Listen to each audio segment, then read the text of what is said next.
everybody, welcome to Rana's Radar. Check out around me. I am so overwhelmed, it's absolutely insane. I'm here, I've made it to SEMA, first time, and I've already been lost a couple of times, but the awesome thing is that I bumped into Andy. How's it going? It's going great. I'm so excited that I actually saw you because one, I want to see your build. Yeah. And we're going to have a chat with Andy because we don't have you on the channel yet. Perfect. All right, Andy, let's walk with me and first tell us about your shop. So I own Cal Automotive Creations, Bennington, Nebraska, and we're actually entering a booth here where we built this car, Checkered Past. It won the Riddler in 2013, and actually this is Ron Sizek who just showed up. He is the owner. Hi there, sir. So we're going to go in and check it out, and we can kind of chat about the car. Now you guys might remember we did the Buick Invicta, which won the Legendary Cup. Of course, Andy, that was your build as well. Yes. Brilliant build, absolutely loved it. I'm going to put a link up here so you guys can check that out as well. We did a great interview with George, but today we're going to see two things. First of all, what am I looking at here? So this is Checkered Past. This won the Riddler Award in 2013. We built the car for Ron and Deb Sizek out of Bennington, Nebraska. This was the first car out of my shop. Wow. Some of the guys behind me are the guys in the shop, and you know, it takes a heck of a team to do this. And it's hi, team. It's going. I've run into you before. Okay. Wow. This was the first build you did out of my shop. So this is insane. Can we just say that? Yeah, You're fine. Thank you. This is insane. This is the first build. So you're telling me that before this, you were making cars that were not to this level, or this is the first one that you made was very show-worthy? So this was the first one at my shop. I had worked at a previous shop where we did a car that won the Riddler and whatnot, but this was the very first car that came out of my shop. So. Wow. Okay. Well, Andy, let's go right to the front and have a look at this in detail. Wow, this is absolutely striking, Andy, to say the least. So basically, we made. The cool thing about the car is we made the entire thing from scratch. It's based on a 40 Ford Coupe, but all the hood, all the grille, most of the fenders, doors, quarters, everything was remade. The car was wedge sectioned, so we took a bunch of the fatness out of the middle of it. That's why it looks like it's running downhill. From the back, yes. So that's one of the first things that I noticed was it is so unique here at the back. Wow, look at that craftsmanship, everybody. This is just fabrication at its best, Andy. Okay. How did it feel doing this, the first one out of your shop? It's, I kind of thought we had something special when we were building it, and you never know until you show it and debut the thing, but yeah, it came out and it came swinging, and the idea was start a shop, and which we did. But never. And what better way to cut the ribbon? Oh, it went right away. In so many words. Well, what was supposed to be a walk was a sprint, and here we are 10 years later, and we're at SEMA here. We have 4 cars at SEMA, and Speedmaster asked us to bring the 40 back out 10 years later, which is awesome. Which is awesome because now I get to see it, and you guys get to see it. A great company. Look at their booth. I mean, their booth is phenomenal. It's wow. A little dare to be different, but it's awesome. It's amazing. But the booth speaks about your name, Andy, and it speaks about the work. And we could tell the first time I came across your work was with that Buick Invicta, and I was like, this is amazing. I said, I have to find the owner. And I think I came looking for you at one of the shows where you had injured your leg. You were on a scooter. Yes, I was on a scooter, yeah. But I caught you now. Yeah. Okay, so talk to me about the emblems in the back here. So very unique. The taillights was something just designed. We scanned the fender, and this was back in like 2011, where really didn't do a whole lot of scanning with cars. But we scanned the fender and then imported the file into SolidWorks and basically did a flush fit taillight and machined the bezels and then 3D printed all the lenses. Wow. So that was stuff that was done back, like I said, 2011, 2012. The stuff that is happening today, but you did it like almost 10 years ago. Yeah. So. I'm absolutely loving these. These are tail lights, and it's just, honestly, where did the inspiration come from? Because you didn't have a car to start with. This is all from the ground up. It was a really rough shell. Okay. That Ron and his dad had owned since, I think, the early 50s, and it was always supposed to be a father-son project, and it never really materialized. But the cool thing about it, we call the car Checkered Past. You can see it in the trim right there on the hood. It was actually a dirt track car back in the Midwest, and a very well-known dirt track car. So that's why we kept we named it Checkered Past, kept that whole deal with the dirt track thing, and it's actually got a blown flathead in the car as well. So Can we have a look at that? yeah, When it looks like this on the outside, I can only imagine. we've been driving it, so it's not And as you've been clean. driving it. Probably the only Riddler car that gets driven, but we just did a couple 100-mile cruise with it a couple weeks ago down in Wow. Oklahoma. Oh, wow. Yeah, you Andy, can see it's kinda dirty, you but- need to stop talking if you're telling me that this looks bad because you've been driving It's it. a little bit dirty, but it's a car. That's what it's meant for. Nail head. A flathead. A flathead. Okay, not a nail head, a flathead. And flatheads are always very rare to find. Great engines. Was this original, or you just had the shell, so you didn't really have No, the it's engine? a later flathead. It's like a 53 Mercury block, I believe is what it was.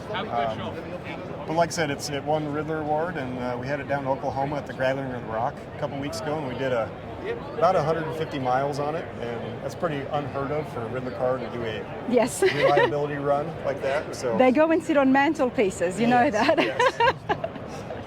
Let's have a look on the interiors because I would love to stay here and keep exploring this build, but I do want to see Andy's other cars. All right, so beautiful door poppers, and look at the interiors here. Wow. So Andy, talk to me. Did you do the entire thing at your shop, or was the interior sent somewhere else? We did. Everything was done at my shop. We brought an interior guy in to do the sewing and covering, but most of the panels we had all fabricated out of aluminum and whatnot. Made the headliner, and he covered the headliner, the interior guy. Wow. So, This is very unique. It's very different. yeah, it's.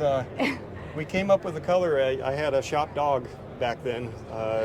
His name was Racer. He was a golden retriever, and he was actually this kind of a brownish, copperish color. And he was laying by the fender one day, and we're like, "That's the interior color right there." So that's how we came up with the interior color. So luxurious, goes so well with that maroon. Can I call it a maroon? Yeah, exactly. And I love the vintage touch of having the analog clock there, as so many other 1940s Yeah, yep. classics did have at the time. And look at the shifter, I mean, wow. So much thought, so much creativity, and then that is coupled with the fabrication skills involved here. You designed this, obviously, before you started working on it, Yep. and you worked in a couple of shops before that. Yes. And you're very young. So how did all this get started for you?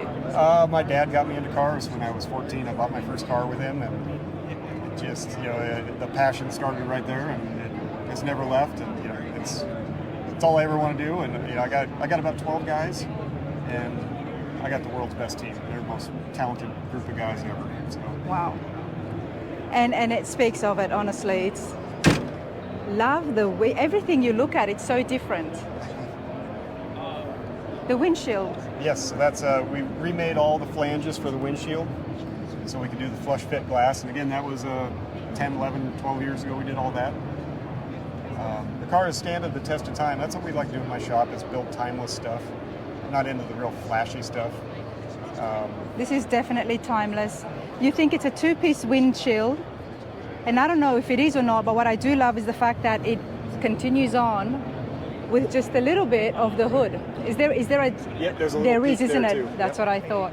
I don't know if it was the light, but wow. And you even have got the air vents there. Now, is this functional? You can actually pop it out? We have it locked down.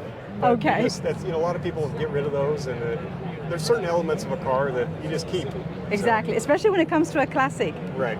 And you want to keep some of the things of that era, like with the analog clock, and then you've got the air vent still there. Even if it's not functioning, someone can walk past this and be like, wow.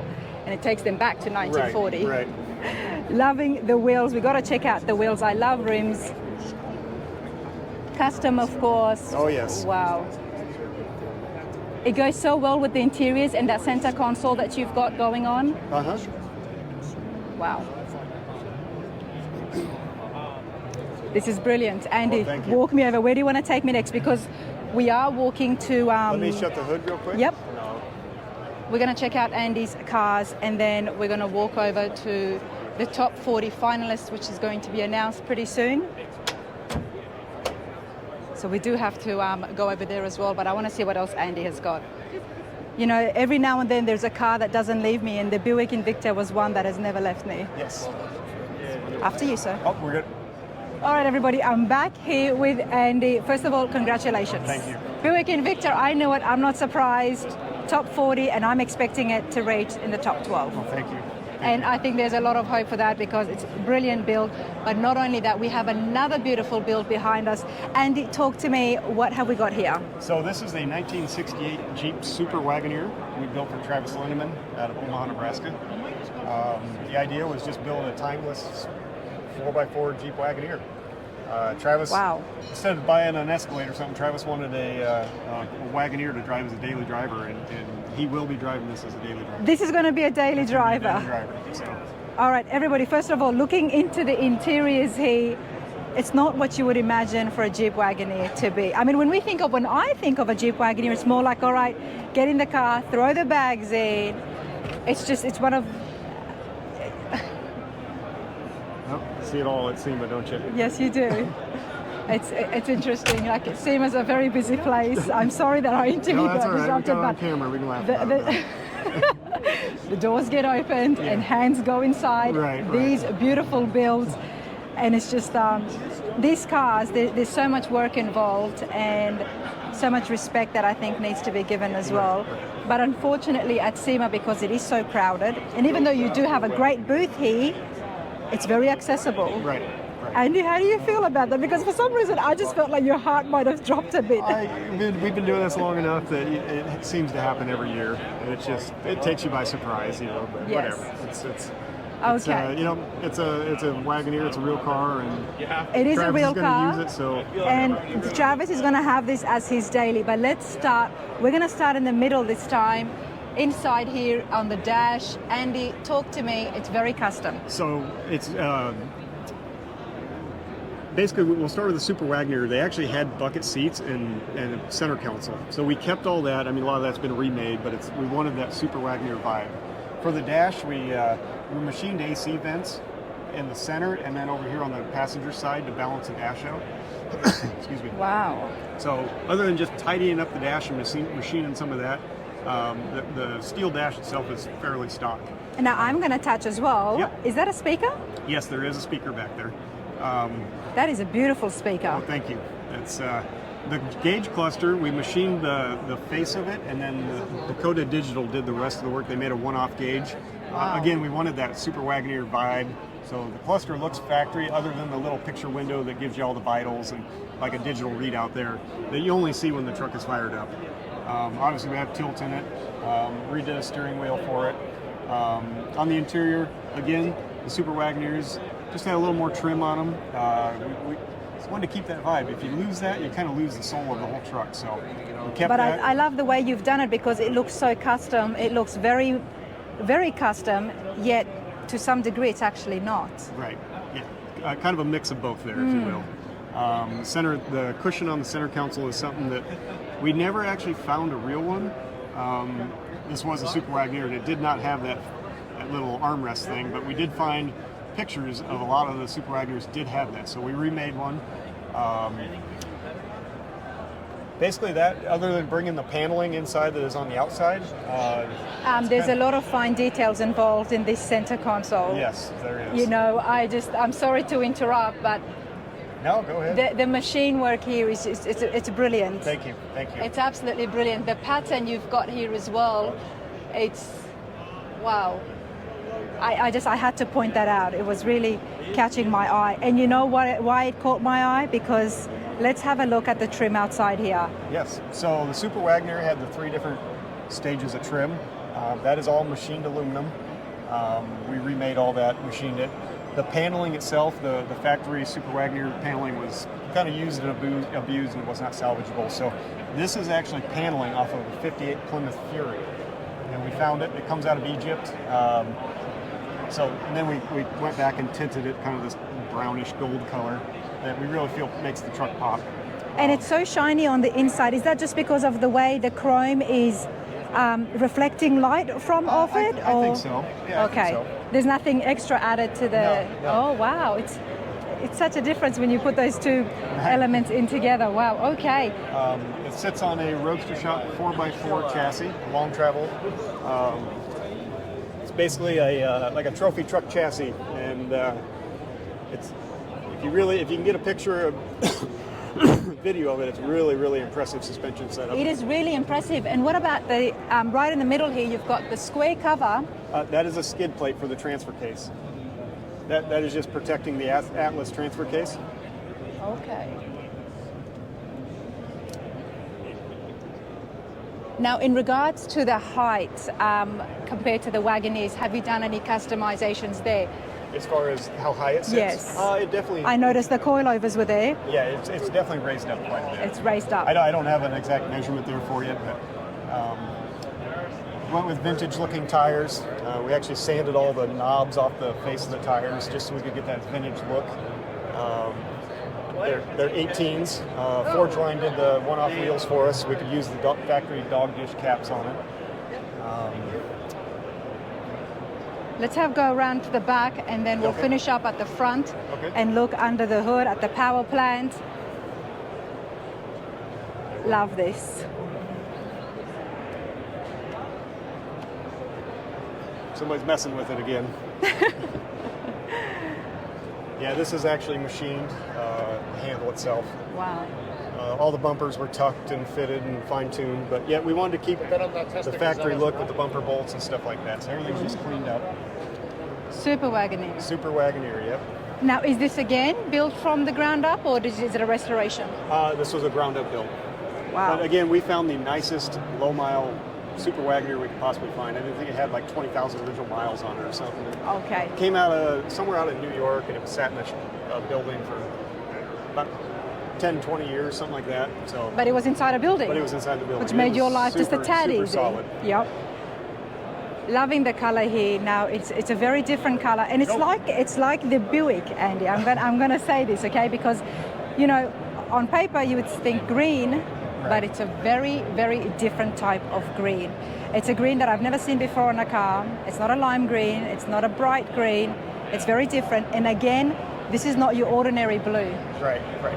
We picked a color, made a color that we felt had a little modern pop to it with the pearls in it, but yet it keeps that whole timeless feel to it. Wow. And like you said, you made the color, so that's all Andy's going to tell us. There's no formula or anything. It's just the custom paint. That's right, yeah. It's custom paint. All right, let's have a closer look here now. So we went with the Gladiator grille in the front. That was on the pickup itself. And then we machined. These are some little kind of covers and air inlets that are, the original ones are very kind of tin and just they're not very good products. So we machined all that stuff, headlight rings, gapped everything, tucked the front bumpers in, made a whole grill guard, like a brush guard that kind of tied off the front end on the bottom side. No, it's not another vacation car now. It is LT crate motor, 700 horse crate motor. Mark Buller Transmissions did the 4L80 and Atlas transfer case. Now, what is that over there next to the brake? That is the computer for the LT4. We wanted to keep this thing very factory, very, very mechanical, so we didn't get overly crazy with the engine bay. You haven't even hidden the battery. No, we just put it right there in front. This is going to be a daily driver, so everything's got to be serviceable and very mechanical.